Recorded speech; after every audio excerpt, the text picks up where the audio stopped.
Ooh. So, welcome to our quarterly Act on Homelessness South County Collaborative all call meeting. My name's Landon Rank, he, him. I'm the Associate Director with SB Act. And I'm joined by my colleague Kai Tilley, as well as Eric Meyer. It's really great to be with you all. I do see some new names as well, so I really encourage you all to type your names in the chat window. And if you're associated with an organization, you can enter that as well, just so we can get a sense of who all is here.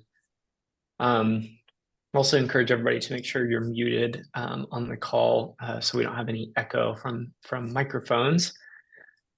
Um, so I just want to share a quick briefing for those of you who might be new to this group about the collaborative. I'm just going to share really briefly. I had also sent out a packet that hopefully you all got this morning with some more informational materials for you. Um, You'll be able to view the recording from today at sbact.org/AOH, and we'll put that link in the chat window later. But just a little bit about the collaborative. So if you go to that website I just mentioned, you'll see just a general overview. So this is a South County-wide collaboration between the cities of Goleta, Santa Barbara, and Carpinteria, as well as the county of Santa Barbara. And so we're all working together because we realize that homelessness in one of those cities affects homelessness in all of the other cities. These are all interconnected communities. And so we're trying to partner to address these issues. You'll see as you go onto our website, and what we'll be talking about a lot today is our big collaborative When Your Goals. And so we have a few focuses around behavioral health, vehicular homelessness, and public narratives. And those are just some of the focuses for this collaborative. We also have the county has the continuum of care, which has a much broader focus than this. But for our purposes, we'll really be focusing on these goals today. And we'll talk more about these later. So I'm going to change the slide, but we'll revisit this. Don't worry. It's in your packet as well. So I also just wanted to note that today's meeting is really intended to be very action focused. So if you don't leave today with a very specific thing that you're going to be doing as a result of today's meeting, then I haven't done my job. There are a lot of opportunities right now to try and actually make some steps and support our community in homelessness issues and ways for community members to get involved. And so we really want to try and encourage everyone on this call to commit to one thing today. And so the questions we'll be asking are really around what can you do? And then also, if you have suggestions about what we can do, including yourself, but what can this whole community do together? And the way we'll be doing that, there's a QR code there, but I realize you actually need to download the Jamboard app if you want to use that QR code. I'm going to put the URL in the chat window, and then I'll share it on my screen as well.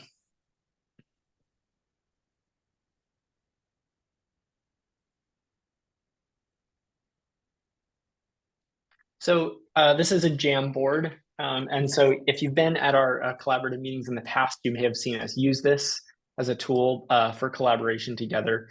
But this is an easy way for each of you to be able to write down notes and questions as you go in a way that we can kind of build on each other's thoughts. And so if you click on that link that I put in the chat window, you'll see it'll take you to this board. And this is where you can start listing ideas of what you can do. We also have a board that's specific to what can we do as a community. So as we're trying to think about what this whole entire collaborative can do, and if you have suggestions on that, we encourage you to write them down as well.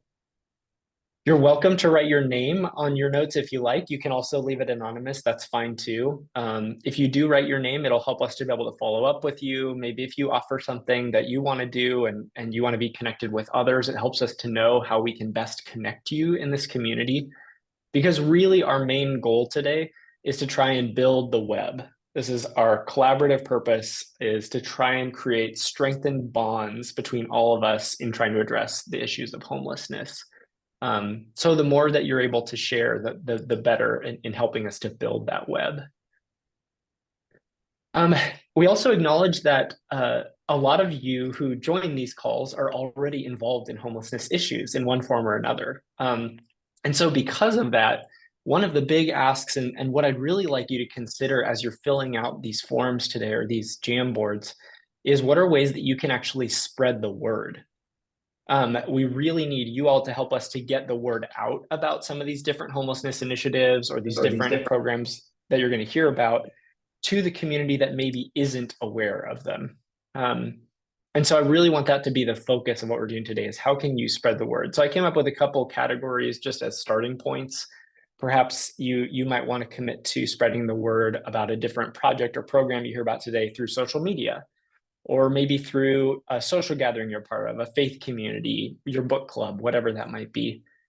Or perhaps you have another idea of how you might be able to spread the word about these different programs and about different ways for the community to get involved. So really, that's my big ask to you today is consider how can you spread the word and really broaden this web that we're creating. So we will come back to this and actually see in the chat already someone has mentioned that one of the agenda items today was announced at their faith community yesterday. So that's great. That's the kind of stuff that we're looking for. So we're going to come back to this again at the end of the meeting, but I do want to encourage you, it's in the chat window. You can feel free to use it at any point, and then we'll revisit this again later as we actually talk about the 1-year goals. So again, it's great to be with you all. Thanks for putting your introductions in the chat window. Got a really good community of folks here today. So I'm going to start us off with some sharing from our community participants here about different programs and initiatives in the community. And we're going to start that off with the point in time count 2024. So I'm going to turn it over to Jet Black Mertz. Yes, hello everyone. Thank you for having me today. Am I able to share my screen, Landon? Yes, let me make you a co-host and I'll stop sharing. So I just have a brief one-slider. My name is Jet Black Mertz, and I work for the County of Santa Barbara Housing and Community Development Division of the Community Services Department. And so one of the activities that we conduct every year is the point-in-time count of people experiencing homelessness, where we mobilize several hundred volunteers to go out into the community and actually interview and talk to and count those individuals experiencing homelessness. It's a little bit broader than that. So I'm going to give you a brief overview of how it went this year. So this year we had about 466 volunteer and staff register to help, which was an absolutely amazing number of people. We conduct what's called full geographic coverage. The Department of Housing and Urban Development allows communities to choose how they go forward with counting people, and some of that can be sampling, some of it can be only from their homeless management information system. But what we found to be the most accurate for our community was actually going out and physically counting individuals and then pairing that with our internal data as sort of a check. So we do the full geographic coverage, and then we do the population specific counts. And so the night between January 23rd and the 24th is when we conducted our sheltered count. And that's the count of individuals that are living in shelters, whether or not they're participating in the homeless management information system. A huge thank you to all of the shelters that helped us make sure that those numbers were accurate. The unsheltered count takes place between 5:30 a.m. and 9 a.m. And that's that big volunteer push that we do every year, getting almost 500 people out into the community counting the morning of. In tandem with that, we also do our vehicular count. New Beginnings Counseling Center, their safe parking program, set out into the community at 4 a.m. to start counting vehicles. And on each vehicle, they left a flyer asking them to call in and complete a survey so we could get some more demographic information. This also allowed volunteers to know that that vehicle had been counted. There's different ways that we control for duplication. We ask for vehicle descriptions and then the last 4 digits of the vehicle's license plate number. And so really trying to make sure that we're not double counting vehicles. We also have our encampment count. As you know, we have several encampments throughout the county. And so we work with multiple agencies who allow us to borrow their outreach workers to go into those encampments and talk with people. Because the encampments are off the beaten path and sometimes a little more dangerous, we don't send our, run-of-the-mill volunteers out into those encampments. We make sure that it's people who actually have a rapport built up with the people living there, so they'd be willing to talk to them. And so it's a much safer situation when we have the trained professionals going out to the encampments. And then the final activity for the day is the youth point in time count. That takes place between 2 in the afternoon and 5 p.m. And we work with youth serving agencies such as Channel Islands YMCA and Fighting Back Santa Maria Valley and the Turner Foundation to go out and hit hotspots where youth tend to congregate, whether that's specific restaurants, skate parks, libraries, any place where their outreach teams has informed them that youth typically congregate. And so they try to target those areas.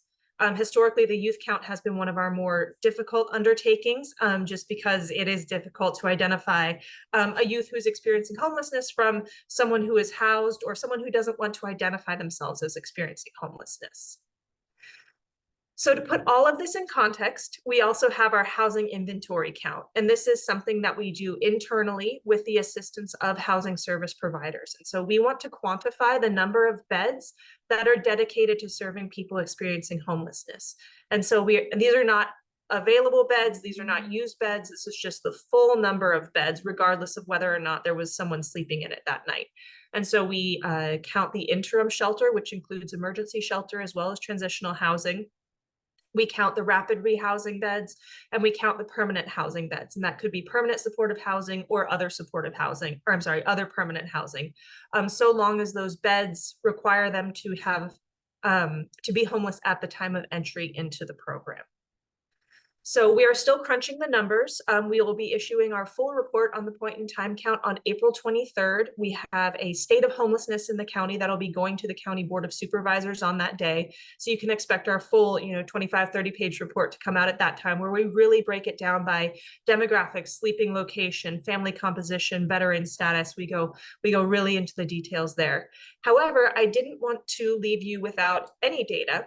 And so on your screen here, you see this chart of people who are experiencing homelessness for the first time as they enter the homeless management information system. The numbers on here are not representative of the point in time count. However, this is a reflection of, on an annual basis, how many people entering the homeless system are experiencing homelessness for the first time. And what I really want to draw your attention to is this stark curve upward between 2021 and 2023. We experienced a lot of surge funding in between 2020 and 2021 due to the pandemic. And there was also the eviction moratorium. And so that helped us head on sort of a slightly downward trajectory. With the lifting of the eviction moratorium and that surge funding, pandemic prevention funding is sort of drying up. And we're starting to see a real rise in the number of people who are experiencing homelessness for the first time. When we look at these numbers, we look at the full calendar year, and that's why you're seeing only up to 2023. 2024 won't be available until 2025. But we're really trying to turn our attention towards upstream diversion and prevention activities to make sure that we can try to level off that graph a little bit. But I think looking at this holistically, the number of beds that are available combined with the number of people experiencing homelessness for the first time, which is sort of a bellwether to the inflow into the system, and then taking that part and parcel with the numbers that we'll be releasing for the point in time count is really going to create a full picture of what's going on with homelessness in the county. So I'll pause here. Any questions on how the count went or anything else I can answer at this point? Great. And I just want to say a huge thank you to SB Act. They've been working in partnership with us over the past 2 years to plan and execute the point in time count. And this year was absolutely amazing. So thank you all so much for all of your work on that and your partnership. Thank you, Jet. So with this, we obviously, can feel some concern knowing that we have growing numbers of people who are experiencing homelessness for the first time. And so this is something that our whole county system is keeping a close eye on to figure out what are the next steps for us. We do also have a lot of new housing opportunities opening up just in this year and in the next year. So we'll be eager to kind of see how that balances out, if it balances out, or whether we're still seeing that trend upward. But rest assured, there will be some pretty concrete actions coming your way related to these issues as well. So our next short presentation, I wanted to give it to Erica Meyer with SB Act just to share about the Daytime Navigation Center in downtown Santa Barbara. Yeah, so the Daytime Navigation Center is a project that I think all of us here at SB Act are very excited about. It's a natural outgrowth of the neighborhood navigation centers. For those of you that don't know, the neighborhood navigation centers provide a one-stop shop of services for people experiencing homelessness. One of the more important features of the neighborhood navigation centers is that they're pop-ups. So we only do them 4 days a week and only for a couple hours at a time. For the most part, they're outside as well. So we're very susceptible to weather like rain. If it rains, it's very difficult for us to hold the neighborhood navigation center. So the daytime navigation center is meant to solve some of these issues. You can see the picture on the screen. That's it. It's where I'm sitting as well. It's a bricks and mortar location where we would house what has been the neighborhood navigation centers. So we'd have all the services that people experiencing homelessness are looking for. We're gonna have similar service providers to what we've had at the neighborhood navigation centers. So I think we feel we have really a running start in getting this up and going. The location's at 621 Chapala Street. So that's in between Ortega and Coda downtown, very close to public transit. So we feel we have a very good location for the daytime navigation center as well. It's not a done deal, though. There's still a meeting of the planning commission.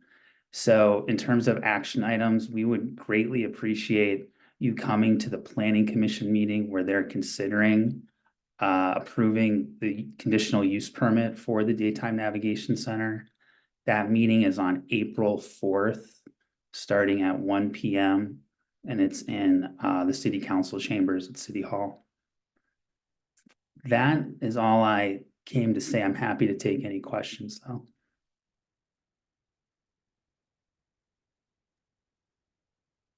Oh, see if there's any questions. Eric, would you also put your contact info in the chat in case someone wants to like get on the email list to get the information about the meeting? I should say too, we'll probably be looking for volunteers once we get open. That isn't something we've really done at the neighborhood navigation centers other than food, but I think would like to have a more robust volunteer program at the daytime navigation center. So that might be another way to get involved.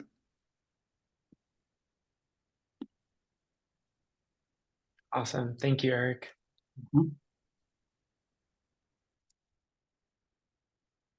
All right. So the next thing I wanted to just share briefly about is that many of you know that the Buena Tierra permanent supportive housing project is already open in Goleta. So this is 60 units that at the former Super 8 motel in Goleta that have been turned into permanent housing for people who are formerly experiencing homelessness.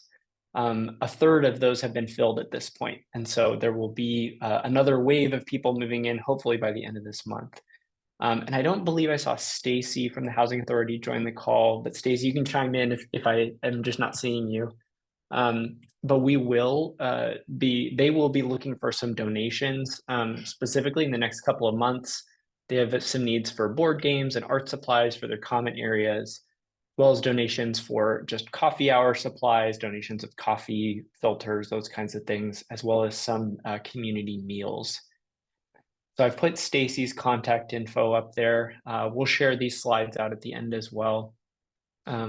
But again, these are all the kinds of action items that we're asking you to consider. How can you help us spread the word? So just planting that seed for you. Any questions about Buena Tierra?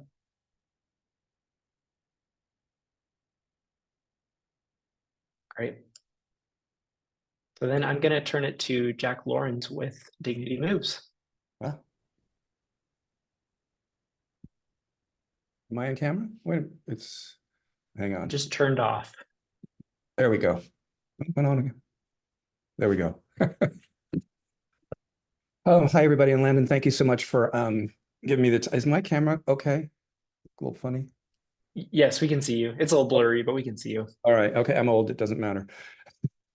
So thank you very much for including us. I'm really happy to report I just came from our village up here in Santa Maria. We have 94 units that are going to be opening next Monday, and they're just about finished. We had our adopt a unit weekend where we have families from the community came and furnished the soft goods for all of the units. It's a really extraordinary village because it's 94 units. 30 of the units are going to be for respite care for folks coming out of the hospital, and 10 of the units actually have restrooms in them for folks that for when their medical providers come to change bandages and tubing and things like that. And then another 20 of those units will be for folks once they transition out of the ones that need restrooms. 10 of the units are going to be for transition age youth, and Edwin Weaver and Fighting Back Santa Maria Valley will be providing those services.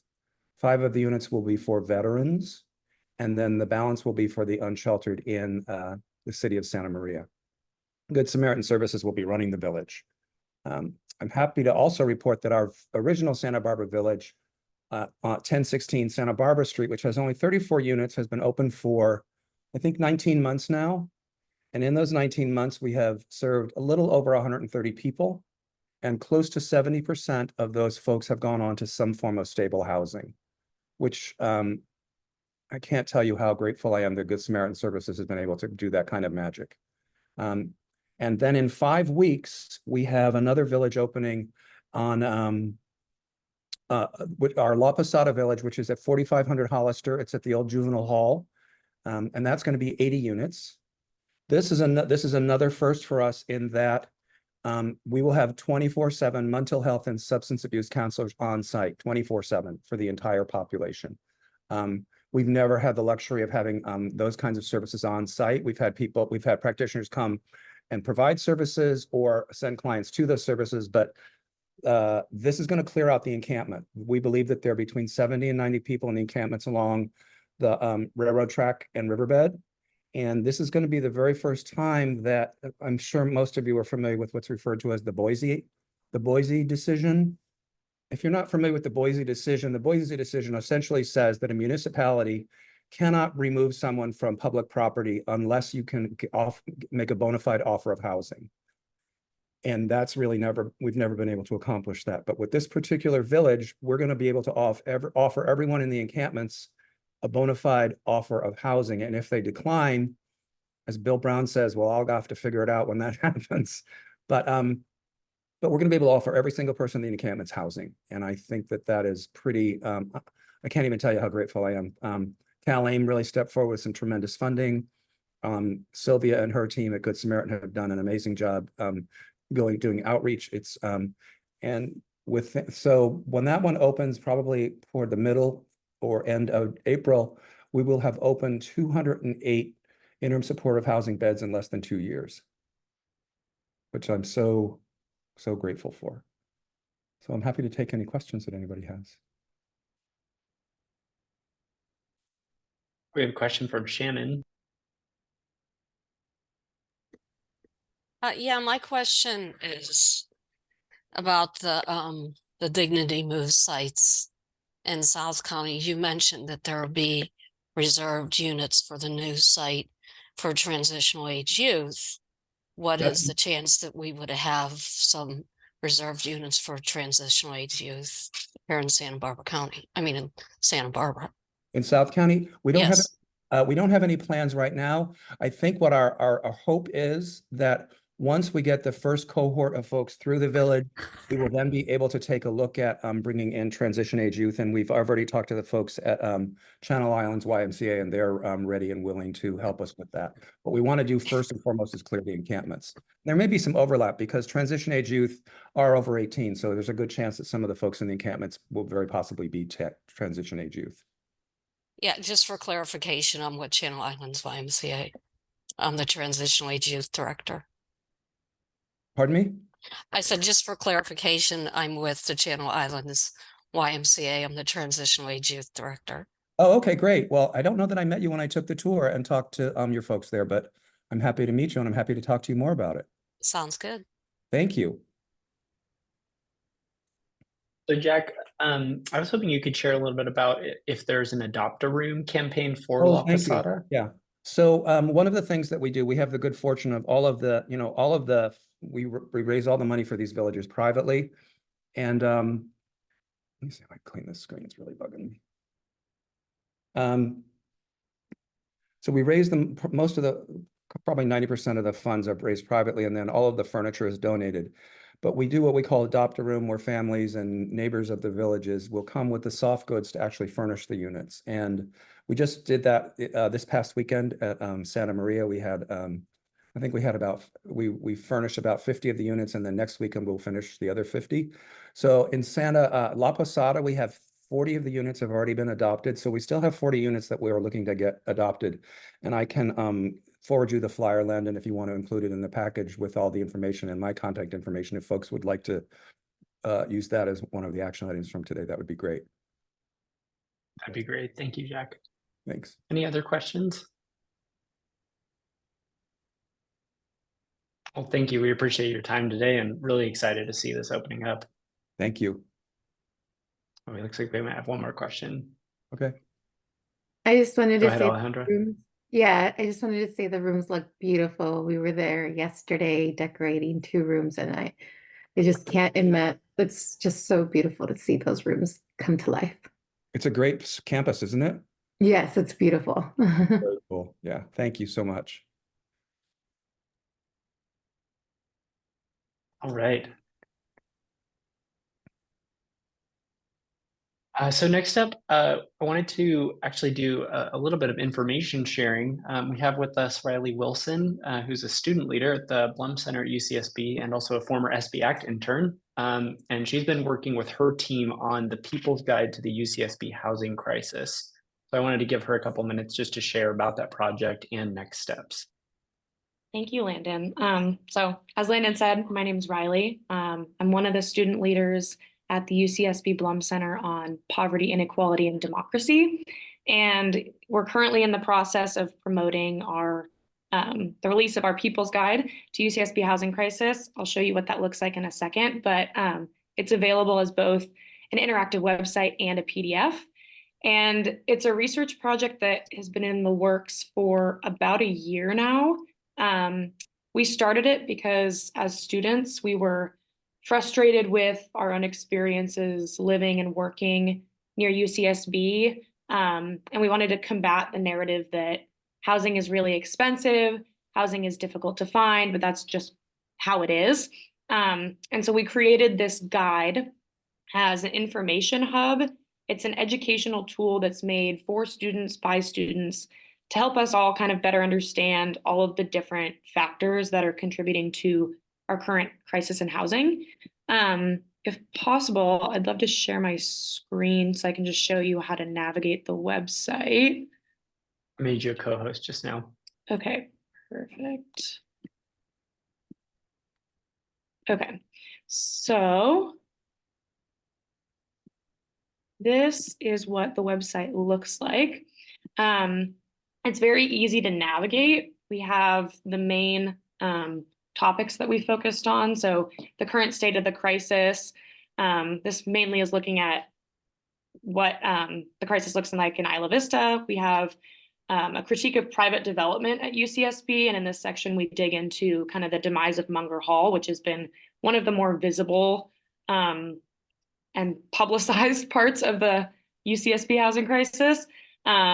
We give a kind of general overview of the California housing crisis in Santa Barbara in general. We discuss alternative options. Essentially in this section, we're talking about how Munger Hall was never our campus's only option for building student housing, and that we actually have other, not necessarily private partnerships that would have been more viable. And then we look at the Central Coast Regional Equity Initiative, which is a research project that's ongoing for the Blum Center, kind of just putting not only the Santa Barbara housing crisis in more context with our region, but also how that pertains to the UC system. And then we also have a student housing resources tab, because again, this is mainly intended for students to kind of have a better understanding of why we are where we are and what we can do about it. And I also wanted to just give you guys a couple potential action items if you're interested.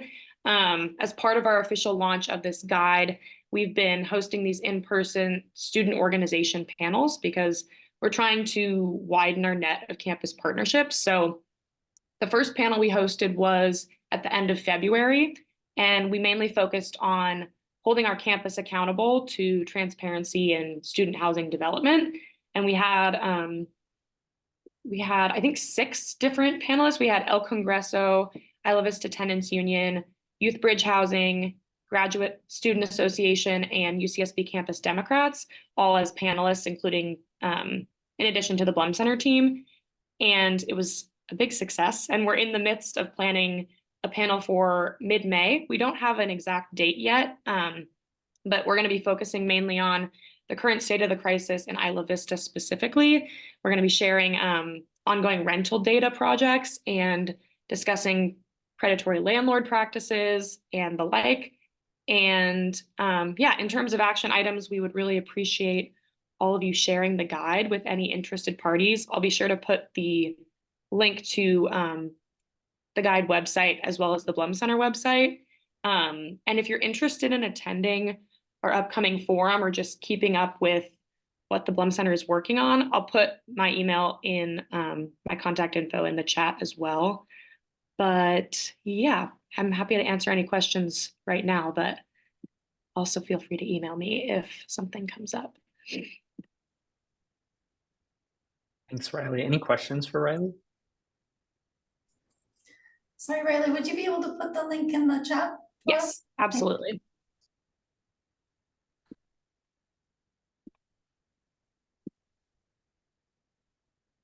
Some of you might be asking too why we're talking about student housing on a homelessness call. And I know that for us, one of the big issues that we've seen is that there was a huge spike in the first-time homelessness right around the time when the students began moving back into campus after the pandemic lockdowns. This also coincided with the significant inflation that we saw. And so what we had was a lot of students filling up housing, but then also just a lack of available affordable housing. So more and more people falling out of housing due to a lack of availability as well as affordability at the same time. And that included some uptick even in student homelessness as well. And so this is just an issue we're continuing to monitor because it very much affects our South County and affects the availability of housing here. I don't know, Riley, if you have anything you want to add to that, feel free. Yeah, I mean, I think it's definitely a trend we've noticed in Isla Vista in particular too, just based on my own experiences. I know many people who not only are living in houses with 12 roommates and really subpar quality of housing, but then there are also plenty of students who have to live in cars. We've seen definitely a big uptick in vehicular homelessness in Isla Vista because in order to live close to campus, have to make it work somehow. And yeah, we've definitely seen a lot of that in Isla Vista specifically. Thank you, Riley. A question, Landon and Joyce. Riley, when will you be announcing the May 5th or the May meeting? And how will people know? We should have the date decided on probably in the next week. We'll probably be posting about it on social media, but we also have a mailing list where we send out information about any upcoming events. And I can, if you want to put your email in the chat, or if anyone is interested in being added to that mailing list, I can add you. Okay, thank you.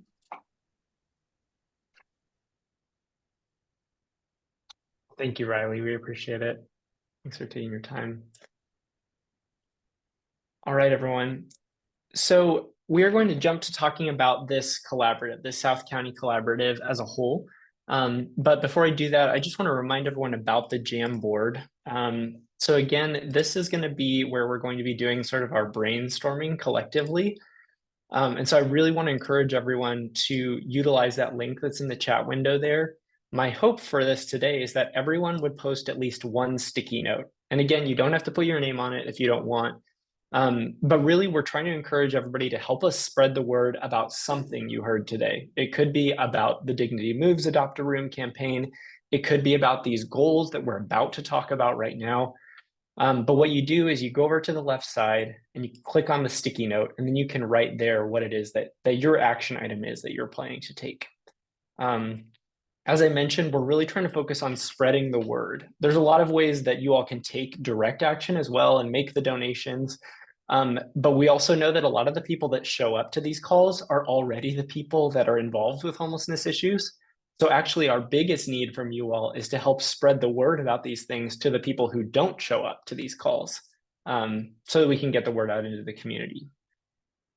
Are there any questions about this as we move forward? I do, Landon and Joyce again. Yeah. Will this stay open after the call is finished? Yes, it will. All yeah. right, thank you. Yeah, and this isn't something we're going to be sharing publicly, but it is something that we want to be able to have in front of us so we can kind of build off of each other's ideas. And if we see that multiple people have similar ideas or things that they want to get involved with, then we want to connect you. And the last thing I'll say too, I mentioned this earlier, is that we have one page about what you specifically would like to do, but also maybe you have an idea for something that this entire collaborative can do. And that's what this page is for, is what can we do collectively? All right, so with that, I'm going to talk a little bit about what is our collaborative actually focused on. So this South County Collaborative is, as of right now, it's a one-year initiative that we're going to be expanding out after that. And we have a couple of one-year goals that have been determined in collaboration with our steering committee. If you registered for today's meeting, you got a packet in your email that has the actual list of all the steering committee participants, but it includes everyone from all of our shelter providers to the people who are actually doing outreach to people experiencing homelessness, to our government officials, as well as philanthropy, businesses, and also some people who are experiencing homelessness. So these priority areas were determined with all of those kind of heads together. And the main focus is for this collaborative for this first year are behavioral health, vehicular homelessness, and public narratives. How do we change the way that we talk about homelessness in our community? I'm going to focus on the latter goals here, the vehicular homelessness and the public narratives, mainly because the behavioral health piece is something that the service providers, the people who are like the professionals, are really trying to hone in on right now. And so we actually need more community support on these other two goals around vehicular homelessness and public narratives. But again, you have this all in your packet, and so you can refer to that if you have any questions about that behavioral health goal later. Feel free to bring it up. So let's start with that vehicular homelessness goal. So our goal right now is to try to facilitate a sustained increase in the number of fully enrolled safe parking RV parking spots in South SB County by 25%. We're trying to get 30 parking spots.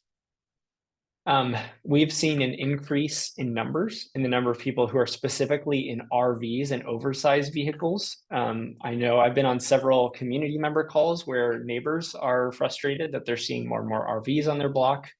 And we have people who are just looking for a place to be able to stay and not enough safe parking lots that can accommodate RVs. We really just need lots that have enough space. That's the biggest thing. It doesn't have to have hookups. It just needs to be able to have space, and that the property owners are willing to let the safe parking program operate there. So that's kind of our first big goal. And so what the strategies that we're currently working on are, we're trying to identify and then vet as many lots in Santa Barbara County as we can, South Santa Barbara County, I should say. There are several lots that are already being used for safe parking. We can't share these because they're actually confidential. We try and protect the security of people who are staying there. But what we really need your help with, and what we need you to help spread the word about, is that we're looking for more lots because we need more places for people to be able to go. And so we need assistance with finding those lots. We need assistance with figuring out who the lot owners are so that we can do the outreach to them. And then being able to make sure that it'll work out as an overnight spot. So yeah, I'll open it for questions. Start with Randy.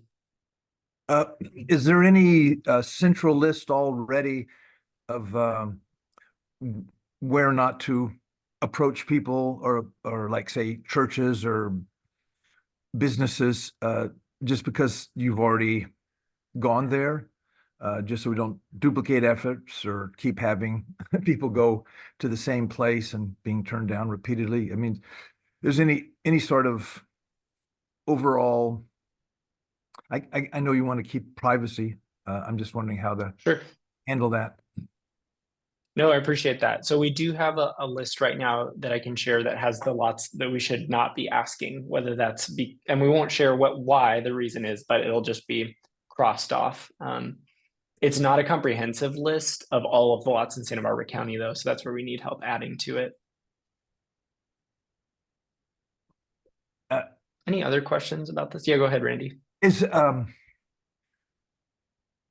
just more information to share, like if I were, say, speaking to somebody who is a realtor, and I guess there are just certain questions like they might have, like, do people leave there at a certain time each day?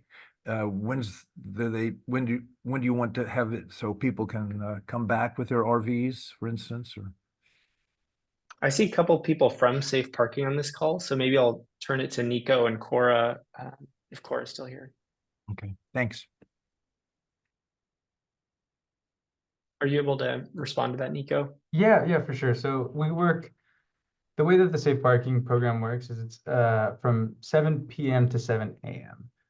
Essentially, the folks are just there through the night to sleep safely, and in the morning they are out of the lot and off to what they're going to do for the day. A lot of those folks are actually headed to work at that time, so it kind of works out perfectly for us.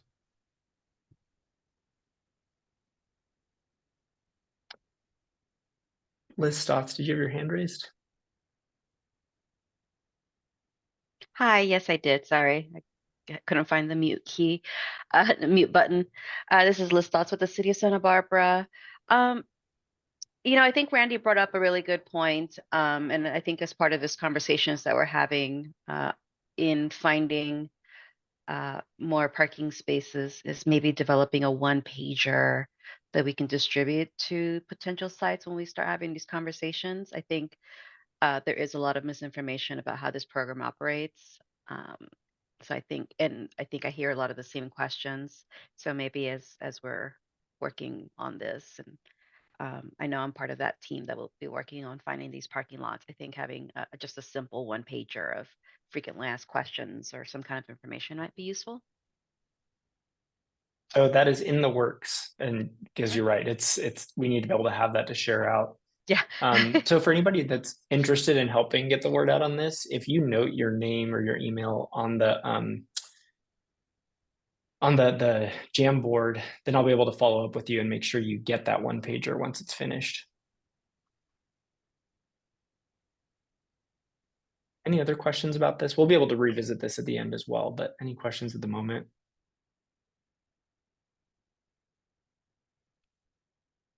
Okay.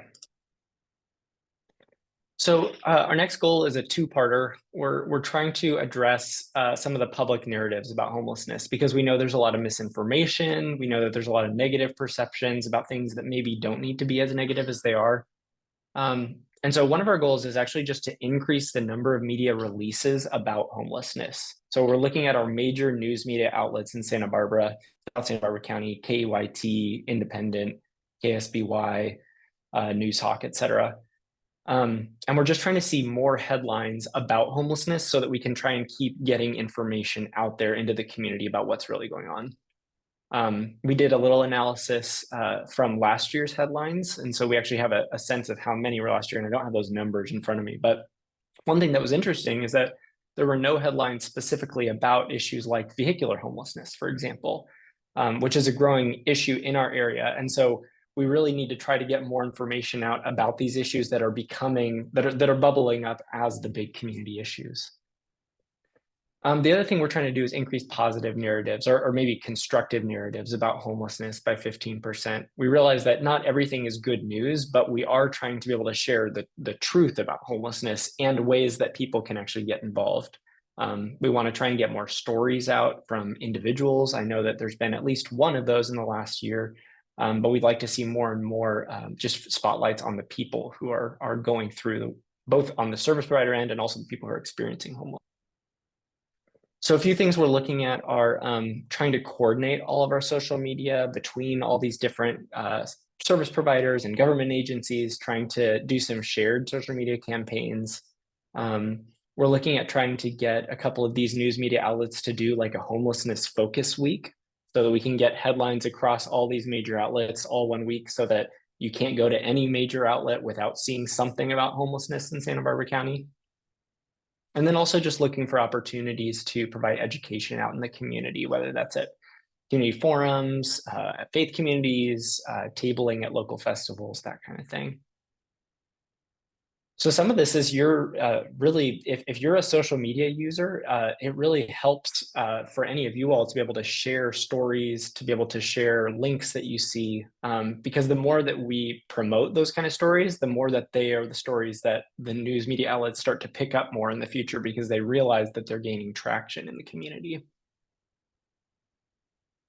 Any questions about this goal?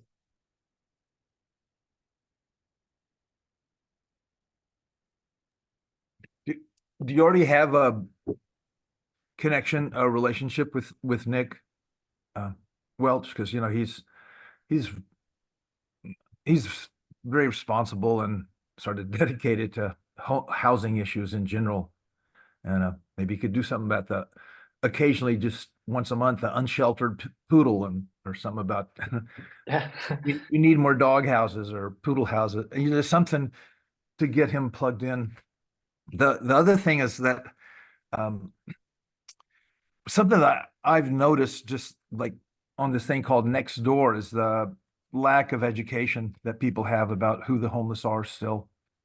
And also even I remember when we were walking around doing that walkabout, I was with someone and there were some folks up over on 217 and the I think whoever owns that property, I don't think it's the railroad at all, but you know, the guy who's leading a group of 8 people sort of yelled out to us, well, tell those people to just get over it and go out and get a job, you know, and there's I just heard it from a distance and I just felt like just a way to communicate even to the railroad and highway department and just say, do you have any friends that might have come back from Kuwait or Iraq or Afghanistan and might have PTSD, and maybe you'd understand that they don't have the wherewithal to handle it right now. But at the same time, I feel like we have to be sensitive so we don't get it so everyone gets labeled as having PTSD or a mental health issue. It's just I don't know, it's a fine line to walk in terms of what to share and without creating more problems. Anyway, it just I think any sort of guidelines about how to talk to anyone with local media outlets or with social media would be helpful. I'm not trying to give somebody more work to do. It's just what came up in my mind when I was thinking of talking to folks. Right now, it's just I talk to friends and when I go to groups and chat with, you know, dinner parties or whatever. No, I think that's great, Randy. I really like the idea of creating some kind of resource that's just how to talk to people about homelessness. Because of, I think, what you're saying, there's a lot of very entrenched perceptions that it can be hard to address without getting into a verbal fist fight. I do see there in the chat window there that Gene's talking about, he does try to combat it on Nextdoor as well, which I'd appreciate. I think Nextdoor can be a hard place for a lot of us who are in homeless services, because I know a lot of people are going to see things that are just pretty triggering at times. And so we do appreciate anybody who can engage in that way as well.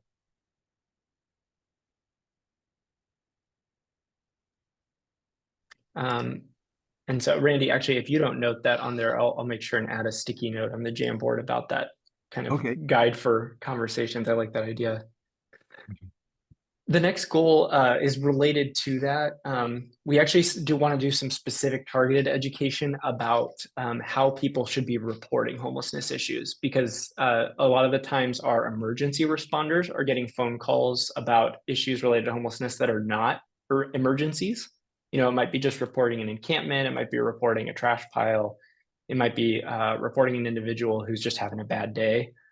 And so we have, you may have seen, we have a homelessness response directory for both the city of Santa Barbara and the city of Goleta. And then I know there's a countywide guide that we can use some in the city of Carpinteria. And so our goal would be to try and distribute that and do a little bit more education out in the community about here's who you should call for the different kinds of issues, so that these issues aren't getting funneled to the wrong people. So with that, the goal is to reduce non-emergency service calls regarding homelessness to emergency responders by 15%. So really a lot of community education to be done there.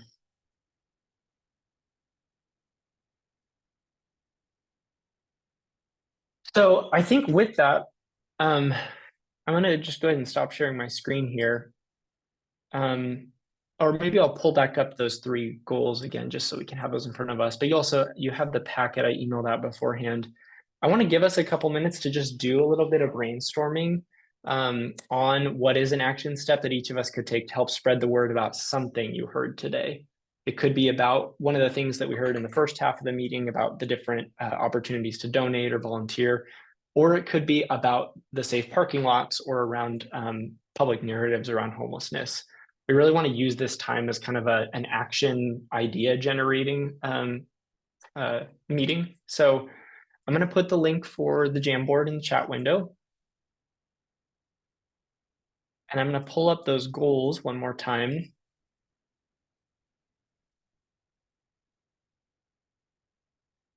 And then let's give everybody just a couple minutes to maybe write down a note on the Jamboard, if you would. And feel free to ask any clarifying questions in the meantime.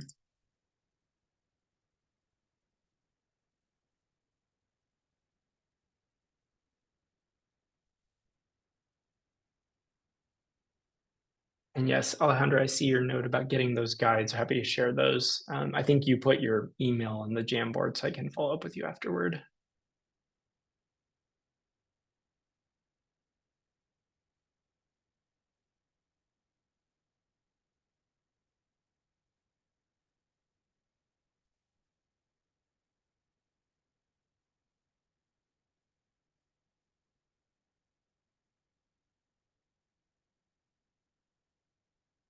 I'll give it a minute or two for people to add a note to the Jamboard there.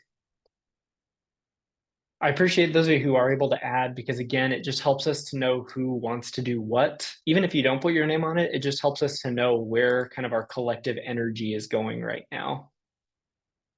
So I'd really encourage you to write something on there if you would.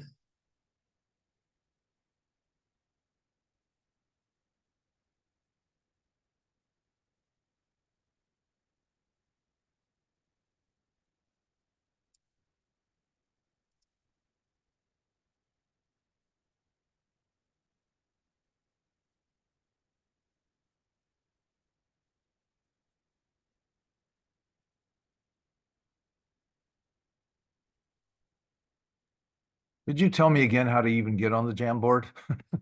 Yeah, no worries. So there's the link in the chat window. Okay. And if you click on that, it should take you right in. Okay.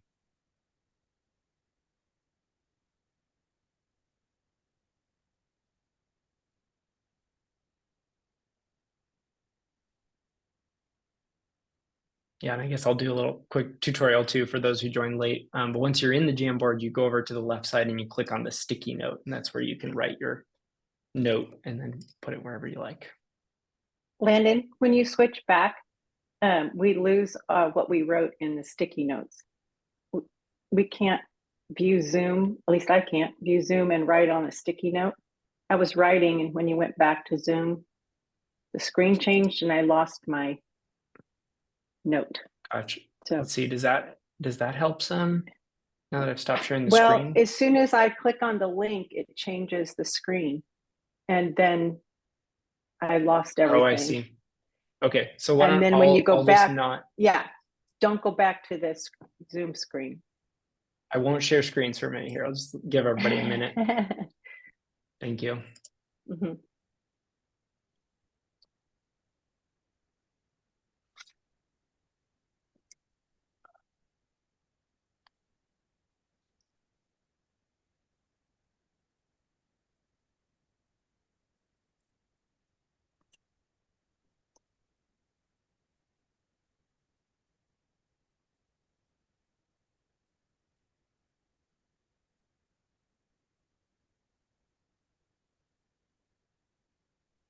I'll give it one more minute and then we'll chat about some of these.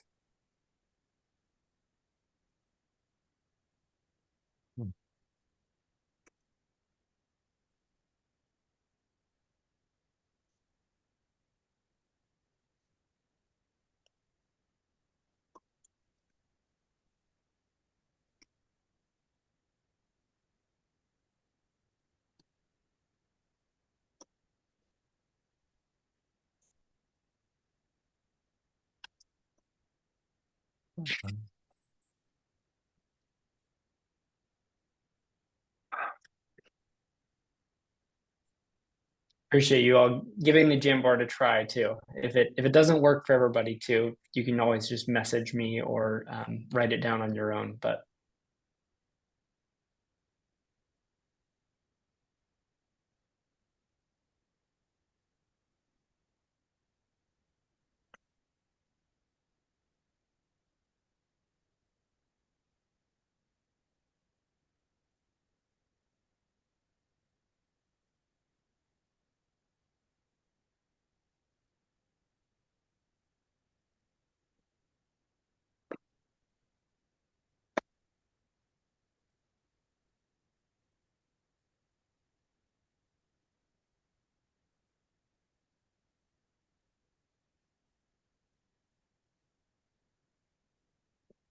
all right, so let's talk about a couple of these. So I appreciate some people are putting some suggestions for safe parking lots. That's great. You should actually just talk to us directly afterwards and we can let you know whether it's because some of these are viable and some of them are not. So just feel free to reach out to us directly about those. But otherwise, does anybody want to share road or an idea that they had?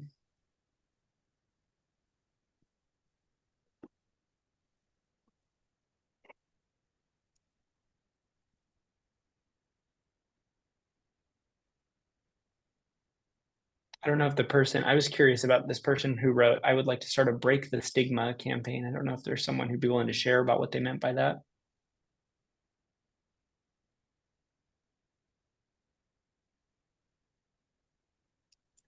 Landon, this is Gina. That was me. Great. Hey, Gina. But I just want to break, like as the gentleman that was talking earlier about what he had heard somebody yelling, why don't you just get a job to people? Like, I do come from lived experience, and to be able to do something like that, it's really hard because your stuff would get stolen. First of all, how do you take all your personal possessions with you to work, and just some of the myths and debunk the myths and stigmas associated with people who are unhoused. Social media has always worked. Yeah, thanks, Gina. I appreciate that. We're hoping to create some of our own content related to that with SB Act, like using our social media. So as we create posts about myths and facts, the more you can help us share those sorts of things, that's helpful too. But we're not the only ones that are doing that, of course. I was wondering, someone wrote, we need more stories that highlight something that the community can relate to. And so I'm curious kind of what that would be. Like, what are the things that the community can relate to?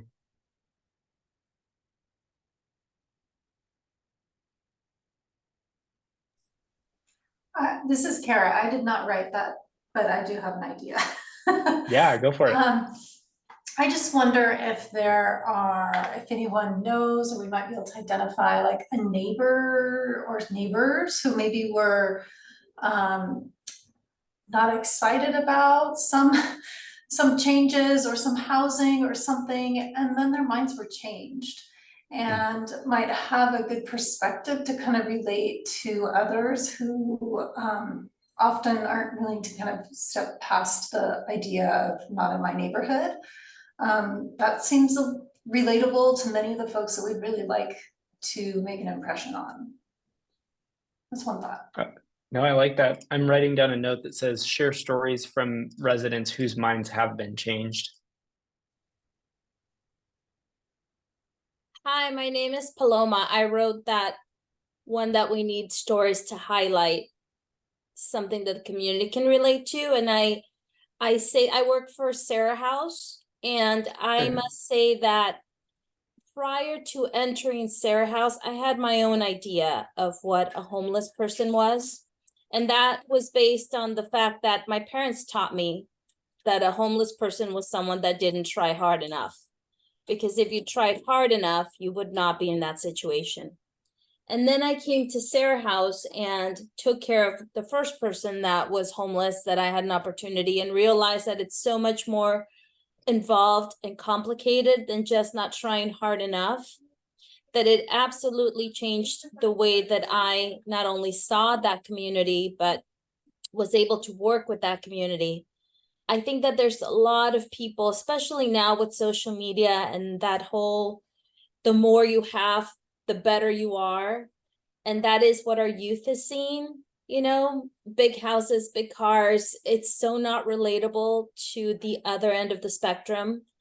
I think even as I go out in the community and I talk about, we take care of people that are low income, even then, I have people who I say low income in Santa Barbara by HUD standards, it's $6,000 a month. If you make anything below 6,000 by the Santa Barbara standards, you are considered low income.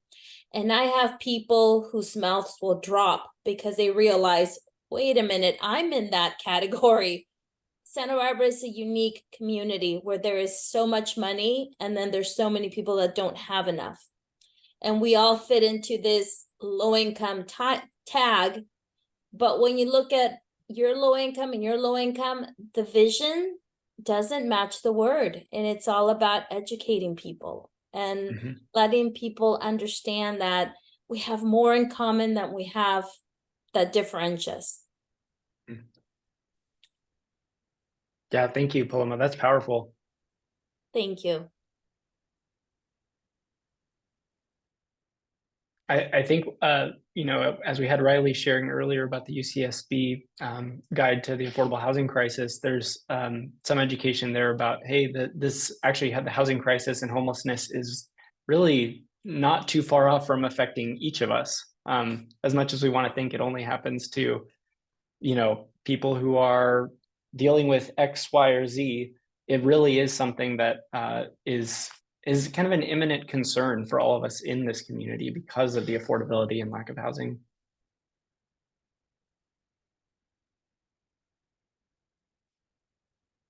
Any other thoughts or ideas, even if you didn't write it down on here, anything else anyone wants to share?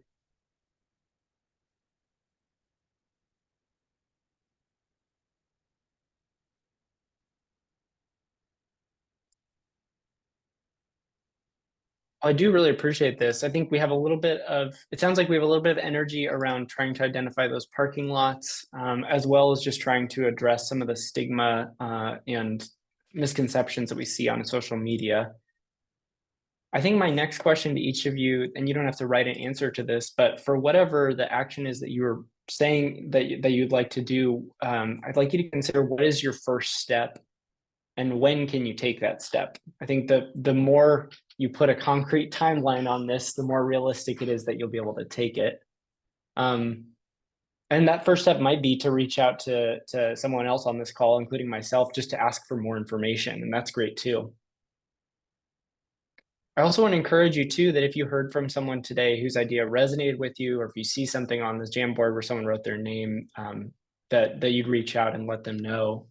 We really, like I said, our goal here is to try and build the web.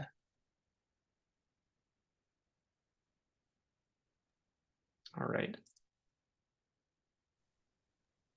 So really, that's the bulk. Yeah, go ahead, Gene. Great job, Landon. Thank you. Thank you. Yeah, that's the bulk of our meeting today.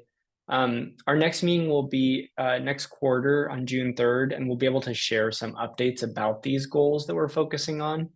And I'm also hoping that some of us might be able to share back about what kinds of actions we've taken. We will hope to do that meeting actually in person so that we can have a little bit of energy being in the same space together. So stay tuned for that. But in the meantime, we encourage you to please reach out to us if you have any questions, and we appreciate you all being involved. So thank you all. Thank you. Thank you, everybody. Take care, everyone.